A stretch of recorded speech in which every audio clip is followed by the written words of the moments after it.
In a strangely familiar city, unique personalities strive to achieve their dreams and desires, and somewhere lost in the roads they pave to their futures lies Odokawa, a simple yet grumpy taxi driver content with his life of getting people where they need to go. But his life gets a lot more complicated when a high school girl goes missing, which serves as a catalyst for him to get sucked into the problems of his various passengers, which are all somehow connected. Now, I don't usually watch shows that use anthropomorphized animals. Now who's racist? But when there are exceptionally good ones out there, I can't ignore it, and Odd Taxi is exceptional. The show starts with a very relaxed and cool atmosphere with a dark undertone that gets darker and darker as the show goes on.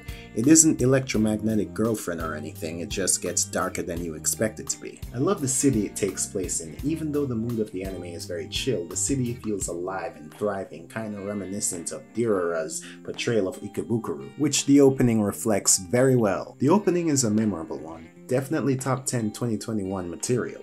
As for the message of the show, I noticed that almost every single character in the city is trying to achieve something like love or fame or success in their career, and they all use questionable means to achieve these goals, which ultimately leaves them unhappy. I don't think the anime is saying that ambition is a bad thing. I think one of the messages of this story is that you need to work hard to achieve your dreams, but don't put too much unnecessary pressure and stress on yourself because it can lead you to do things that you will regret. So basically, focus on the journey, not how long it takes to get there, and if you think you can't make the whole way by yourself, no shame in taking a taxi. That is Odokawa's role, especially in the first half of the series. He takes on the trope of the taxi driver or bartender you vent all your problems to. He even calls himself a bartender at a certain point. The main plot has nothing to do with Odokawa.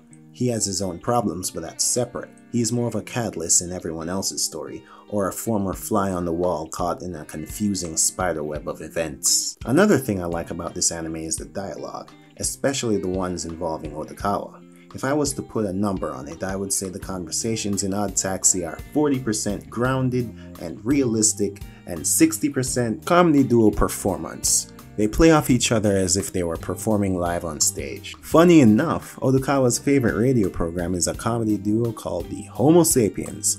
The comedy itself isn't gut laughter level, but you will chuckle here and there. Don't watch for the comedy, watch for the atmosphere and the mystery, cause that leads to twists and turns and many big reveals and one small reveal which won't be much of a reveal if you are paying attention, but in the end, Odd Taxi is an odd but worthwhile journey.